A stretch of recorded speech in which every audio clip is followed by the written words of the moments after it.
Welcome back to the On Deck Circle podcast. I am your host, now a married man, Nick Zaniboni. We are brought to you by the Fantasy Six Pack. Jason, I'm going to cut right to the chase. Cold open question of the week. What the fuck have you been up to? Ready, set, go.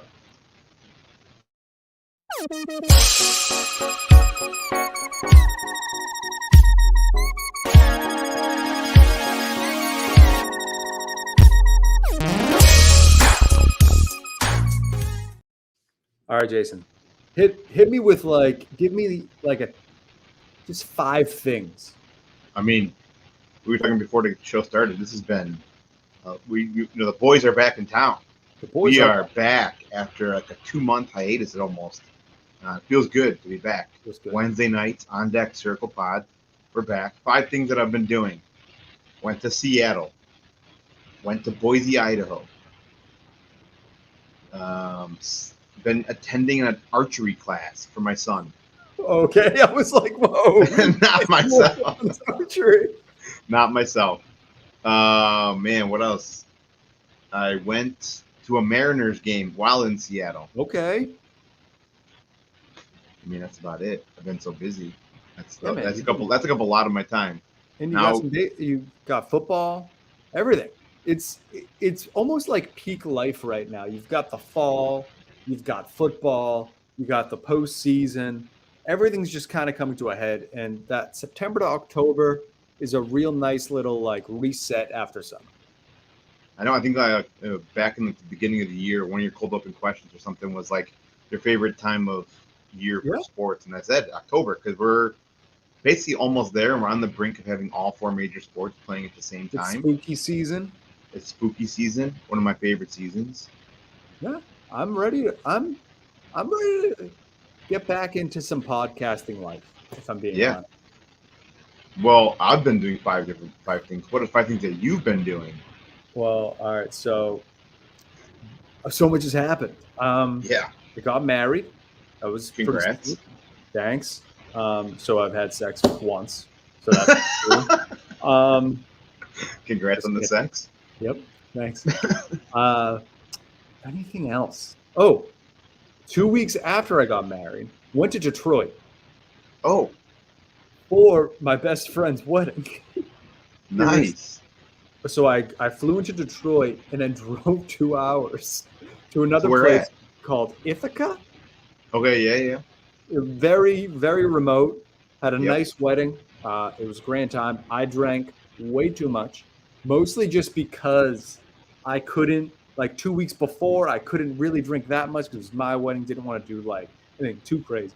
But this wedding, I really tied one on. Unfortunately for me, so the wedding got out at midnight. Got to the hotel around 12:30.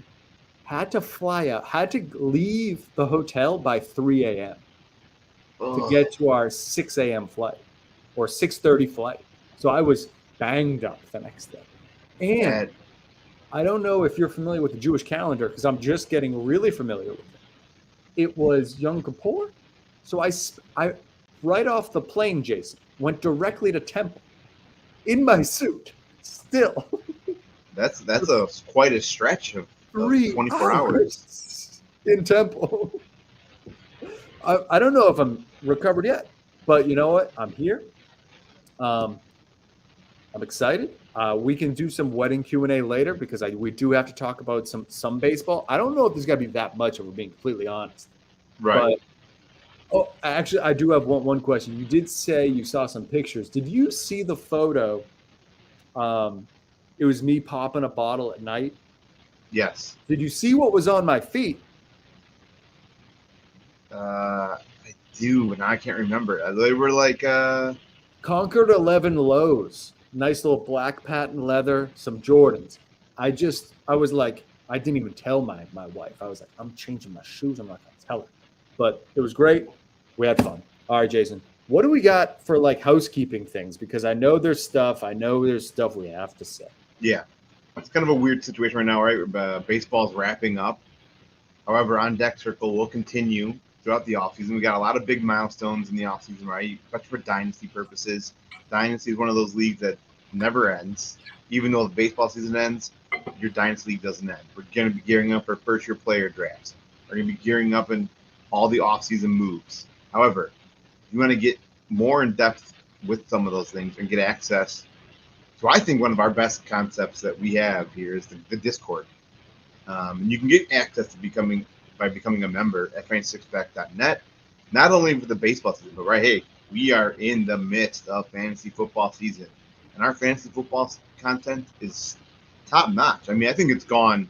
Shout out to Joe and his team over here at Fantasy Six Pack. They have really, really rolled up the content this season. I'm over the moon with the kind of stuff that we have right now, and a lot of that content you need to become a member to get, and you're going to want to become that, because I just saw again on Twitter today, Joe has now been a top ranker for fantasy football for the first 3 weeks. Every week he's been top 10. I think he's number 2 overall.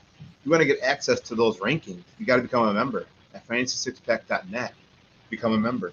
And also you get access to our Discord, like I said. You can ask us all personalized questions. I know baseball's dying down, but hey, we're still here for you. I know people are going to want to make a lot of off-season moves, off-season trades. Get a little bit of analysis here in our Discord. So I've been answering some football questions. I don't know if I noticed. I don't know. You're allowed. Okay, I am. Yeah. Okay, because I see these questions and I'm like, you know what? I'm just gonna throw it out there. But I wanted to almost ask someone if it was allowed for me to answer things, but no. I love football. Football is probably my favorite like sport, like to watch. So yeah, for sure. Willing to help. Today I answered a T. Higgins question. People I saw you answer that. They freak out. They overreact over a tank down, and then then you just need to start your studs. It's just what you have to do. You got to rein these people back in sometimes. Rookies are flashy and sexy, but sometimes you got to start those studs. Yeah, you drafted T. Higgins high because he's a stud. That's here nor there. That's the kind of content you can expect from our Discord when you become a member today. Yeah, you get answers from me occasionally. And all other great analysts as well. Well, before we get into this week's topics, I felt like there's 5 games left in the season. Mm-hmm. Let's take a couple minutes here to recap our TGFBI. I'm excited, Jason. Okay. I need you to go first because I'm going to go over my nerf as well. Okay, so I will preface this by saying I did better than last year. However, we both did a lot better than last year. So let's give us a little pat on the back. This was a big in years past, I have always neglected the waiver wire. Yep. Only because if you forget it on Sunday at like 5:00, you're SOL. There's no more picking anybody up till the following week. So I made sure we held each other accountable. Yeah. Held each other accountable and made sure to at least check in at least like an hour before, throw a couple waiver bids in. If you win them, hopefully you win and you need them because, again, I was not doing that last year and it showed. However, this year my goal was to get top 100. I was on pace all year long until the last probably month, and I've just fallen off a cliff. It just continues downward spiral. My hitting has been atrocious all year, unfortunately. My pitching was one that carried me. And like I said, there's 5 games left, so pretty much going to be cemented in this. And I finished 7th in my league and 183rd overall as of right now. You hate Not to see good. it. I was 55th overall going into the All-Star break. Wow. And then just spiraled. So it was just bad luck, would you attribute it to? Yeah. A lot of bad luck, and like I said, I didn't have the hitting. The hitting and the counting stats, those are the things that, as the season progresses, I feel like that's where separation starts to happen, right? Because you continually add on these counting stats, and I just wasn't able to keep up. Home runs were a huge issue, and I knew they were going to be. Just the way the draft fell to me, I could just tell I was going to be struggling with home runs. That was just the power department was not there for me. My first 2 picks were not good. They were good, but I got 15th overall. I think you did the KDS because we both did the end. Yeah, so I went Vladdy and Machado back to back. That's tough. And Vladdy just did not have the type of year that I thought he was going to have. He was bad. Yeah, only 20. As bad as bad for him, right? Because he still had 26 home runs, 94 RBIs. But yeah, only batted 265, which is a batting average league. So that didn't help. 26 home runs, that's like kind of low on him. He's usually at 30 plus so far. And then Machado, at the very beginning of the season, started off super slow too. And he only hit 30 home runs. He only has 89 RBIs, which for a guy you're taking in the second round or the beginning of the second round, you can't be having that. Because RBIs was another area that I struggled with. Home runs and RBIs. Oh, and stolen bases. How many stolen bases did you finish with? Oh man, let me pull this up because this was actually really bad. This is something I struggled with. I tried grabbing people that were just that's all they did was steal bases. Let's see. So yeah, home runs. I finished in 10th place with 256. It's not the worst, not the best.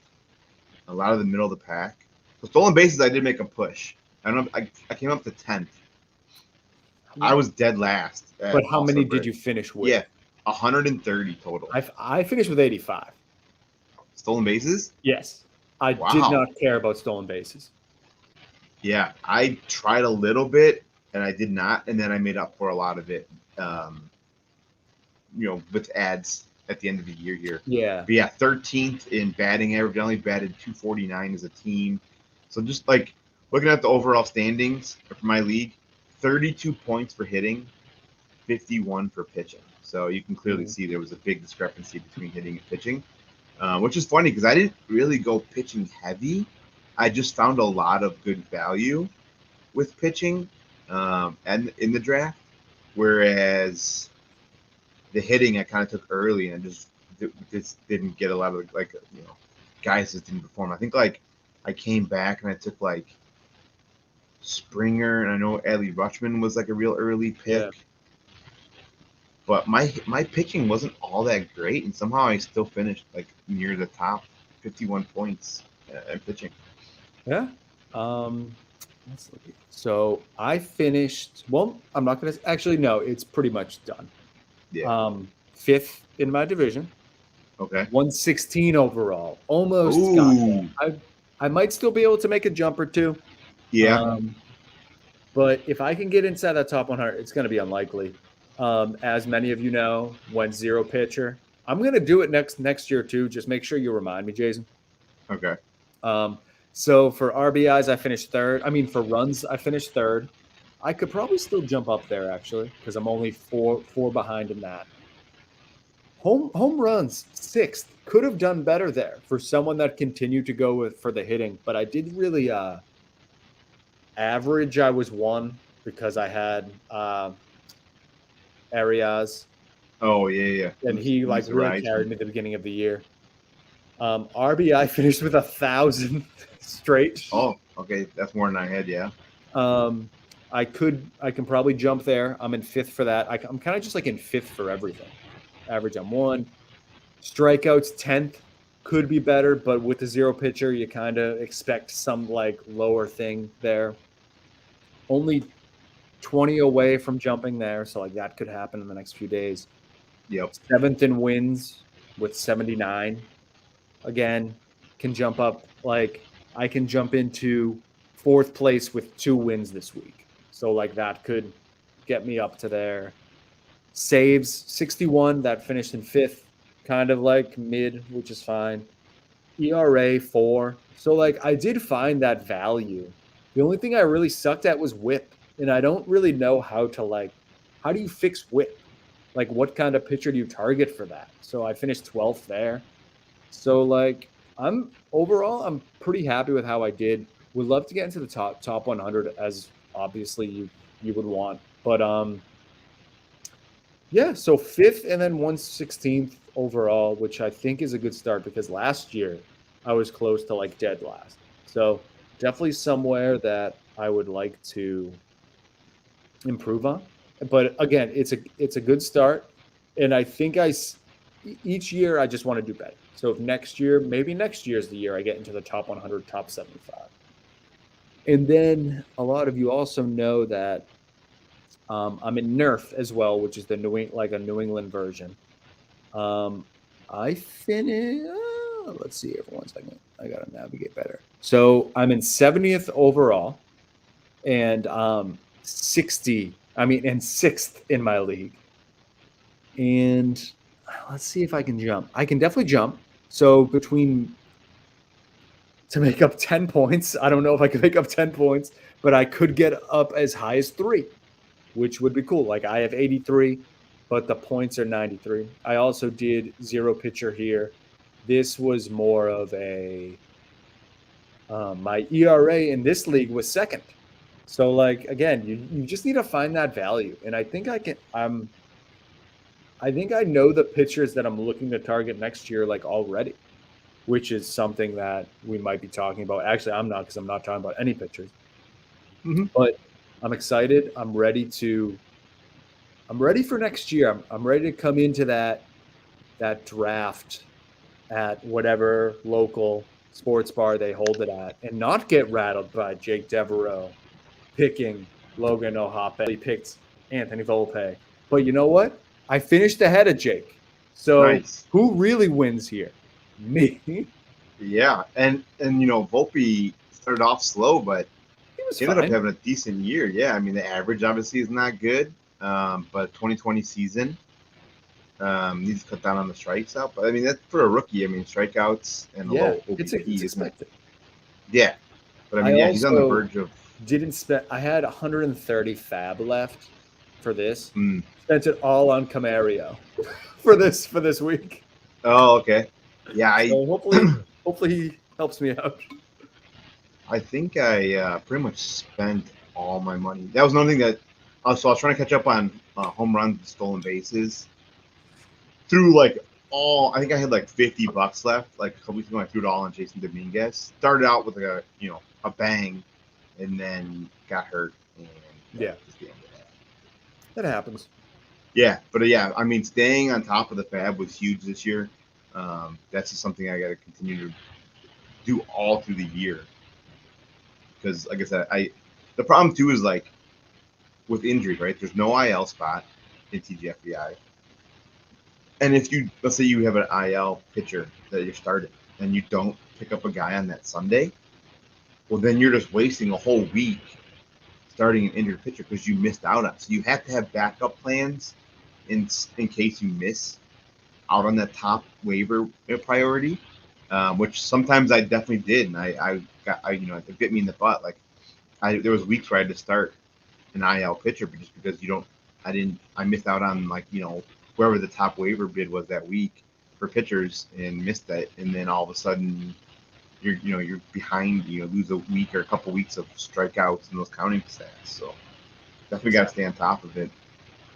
We'll do better next year. We've already seen significant increases from year 1 to year 2. So it's in like 4 years we'll fucking win. Yeah, for sure. I actually wanted to see if we recognize anybody in the standings, because I know at one point. Oh, like the overall? Yeah. We should have done like a side group of with just like, Bob Osgood's in 14th place. Jordan is 13th. Oh yeah. Michael Schneider, he's I think he's still a F6 back writer. He's in 16th. Yeah, I'm not sure who this is in first, and he's got a pretty strong lead on first place. He's up 100, almost 100 points. Wow. Oh, 35. It's up 50 points on second place. So I know it's like a lot easier in overall standing because there's more points available, but he will probably take first place, I'm guessing. Hey. Look at this guy that's in second place, drafted 15th. That's where you got to be, man. Look at so far right now. If you look at the results, Bob Osgood's the highest who had the number 1 pick. And he's in 14th place. Everybody That's else cool. has been like not first. And a lot of times people that pick first overall are not. And you know what it is? Those guys probably had Acuna first overall, and that's what's been. I wonder how many of these teams in the overall had Acuna. It's got to be a lot, I would think. I mean, the guy's got like 70 stolen bases and 40. Like this guy had the 5th pick and the 3rd pick are in the top 3. Like those very well could have been Acuna. Yeah, for sure. All right. Well, that was our TGFBI recap. This week, he threw out the idea of maybe throwing out some guys that we're in on early. I might want to try and buy heading into 2024.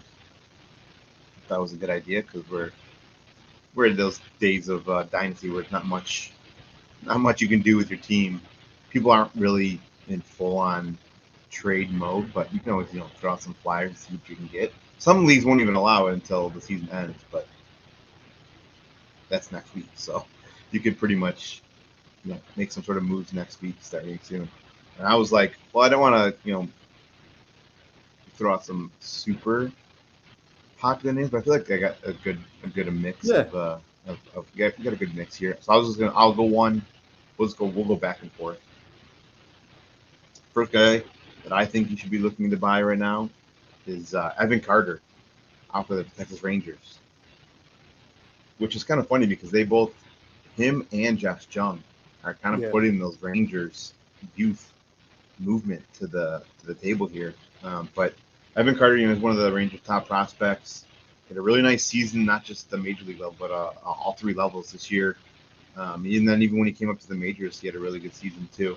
He got called up. Let me see how many games did he appear in? 16, I think. 18 games, 4 home runs, 13 runs, 10 RBIs, 3 stolen bases. But the approach at the plate is what we talked about Volpe being not a good approach to the plate. When you can get a rookie that's bringing out some good approach to the plate, that's a really good sign because most of the guys struggle when they come up. He's got a 1.102 OPS. Bless you. I said the 4 home runs. And right now, across 3 levels, including the majors, he's just 3 home runs and 1 stolen base shy of a 2030 season. So he's showing that speed and that power combo that you might want to look for in a dynasty asset. Again, he was I'd admit, about a year ago, 2 years ago, he was not a guy that I was buying or in on. But this year alone, he's kind of swayed my decision. I'm actually in on Evan Carter. He was one of the guys that I was just like, it just seems like a decent power bat with a little bit of speed, but he's really kind of come into his own here this season. And I think he's set to make some big strides here in the next few years at the major league level. And depending on the owner, you could probably get him for relatively cheap. I mean, it's had a decent year, but a guy like that is movable for someone that owns it. If I can get him like a couple of aging veterans to a team that owns Evan Carter, and maybe some pitching prospects. Yeah, dump a bunch of pitching prospects for Evan Carter, something like that. I feel like you could grab something like that. Yeah, I'm gonna go with someone. So I actually told Jason before the show, haven't really been paying attention. Once I got knocked out of my leagues, I've won 0 championships this season, which really bums me out. I've got some excuses. I'm not going to bring them up. They're not both of my best players played for the Rays. I'm not going to name any names. I'm just saying both of my best players played for the Rays. And this player I'm going to talk about also plays for the Rays. I looked up. My guy has 30 bombs. Mm-hmm. His name is Isaac Paredes.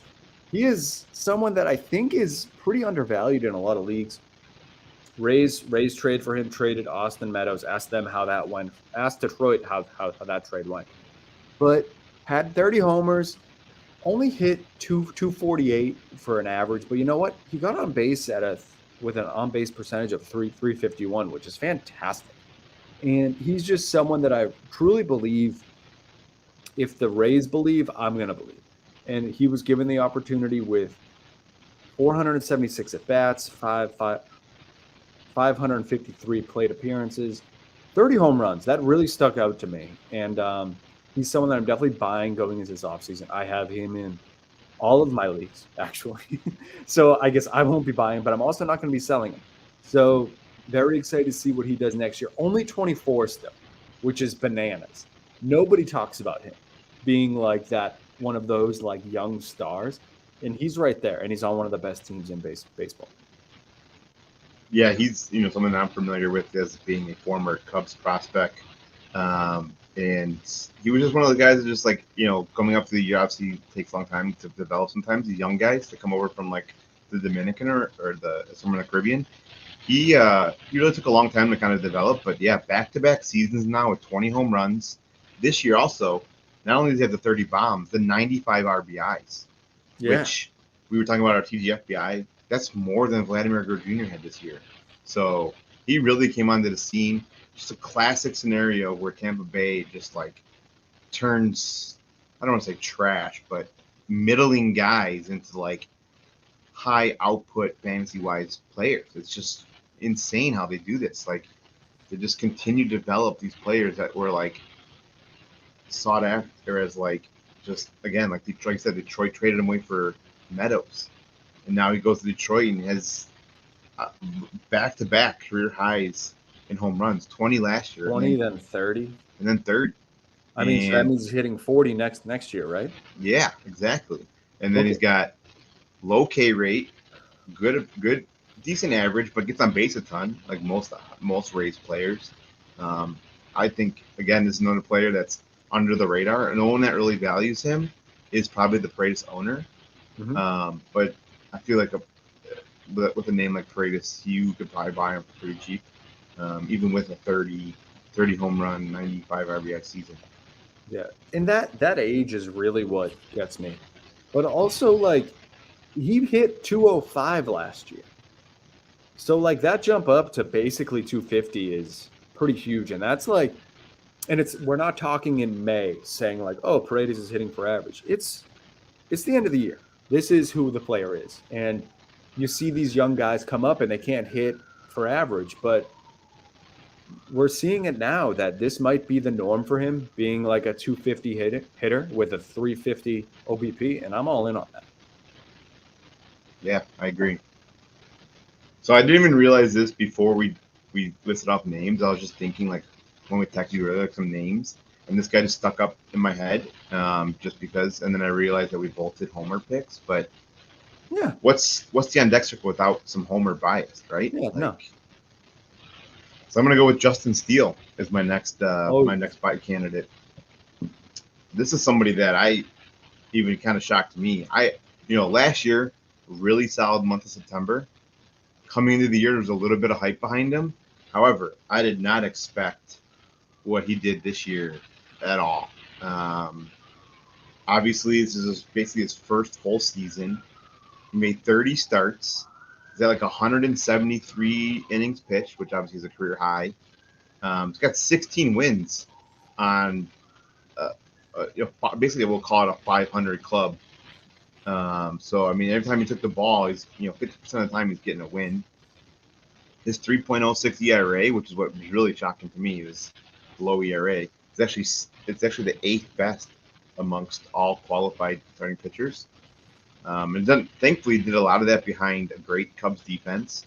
His ground ball rate, which was basically just shy of 50%, ranked 7th best among all qualified pitchers. So he's in that good, top 10.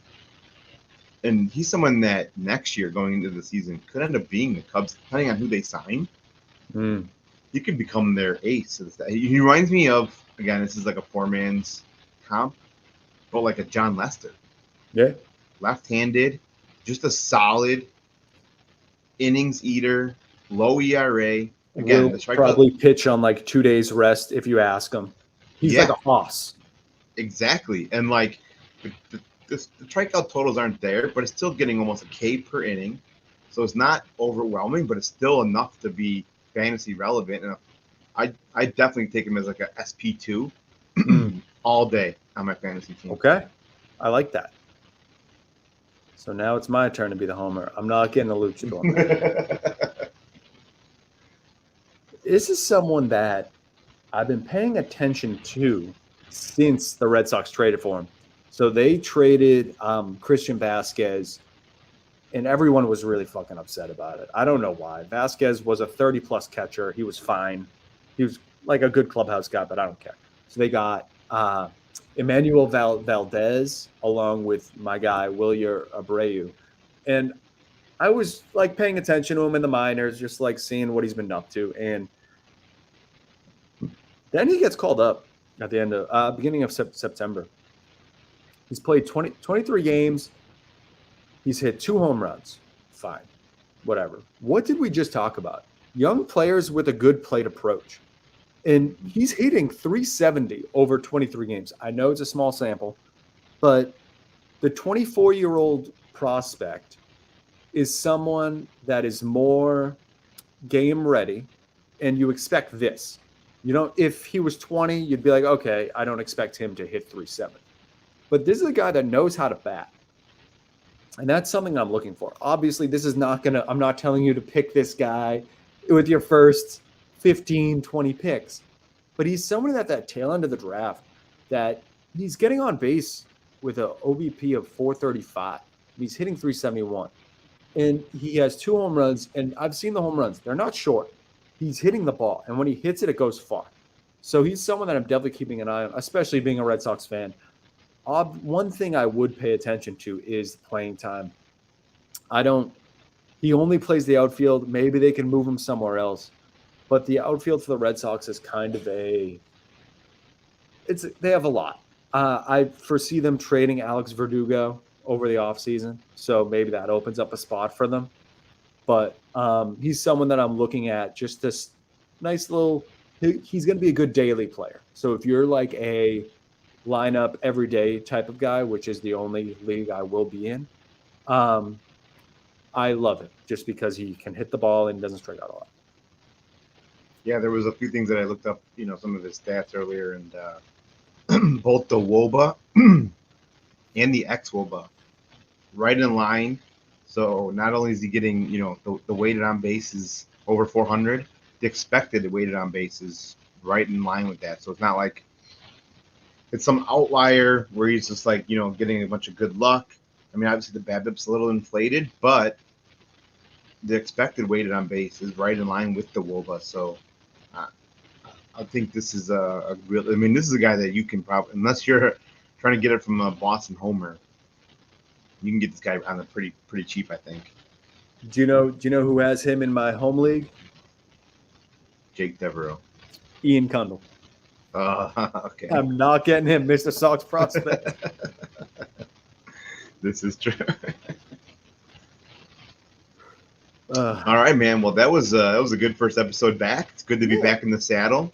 I think we'll do maybe like 1 or 2 more before we kind of break back off into like once a month or something. Because I'm down. We got to look back at our yearly award predictions. Yep, our and our fantasy bold MVP predictions episode as well. Yeah, exactly. So I we got feel like I might have called Acuna's huge season. I think I said he was going 40-40. Okay. But he went like 30-70. So like that evens out. So I think I'm still. Well, no, he's at 40-70 now. Oh, 47. So I just sold him short. Exactly. Because I think the last time when Soriano went 40-40, he was at literally like 41-40 or something. You know what I mean? Like there was not a 70 stolen base. Yes. Where like Acuna is like, I had 40 stolen bases at like the All-Star break. And now it took him almost the whole year to hit 40 home runs. But for sure. So yeah, we got a couple episodes still coming up before we take the full like. Before we get on more of I think what we should do is make an actual schedule for the off season. Like in October, we're going to talk about this. Blah blah blah blah blah. I think. Yeah, like I said, we'll have a lot of things coming up. Like we'll have the end of the actual playoffs, and like November comes, the GM meetings, then we have the winter meetings, and then all of a sudden spring training's here. So it's going to be a very exciting offseason for the two of us, I think. Cubs and Red Sox, it's going to give us a little bit more passion about it. I saw something about a Juan Soto, and I saw that They spent a lot. Their scouts spent a lot of time with the Cubs, so it's going to be fun. Yeah, absolutely. So stay tuned. We'll get you updated here on the schedule going forward for the offseason, everything else like that. Got anything else you got to say before we get out of here? The Celtics are still better than the Milwaukee Bucks.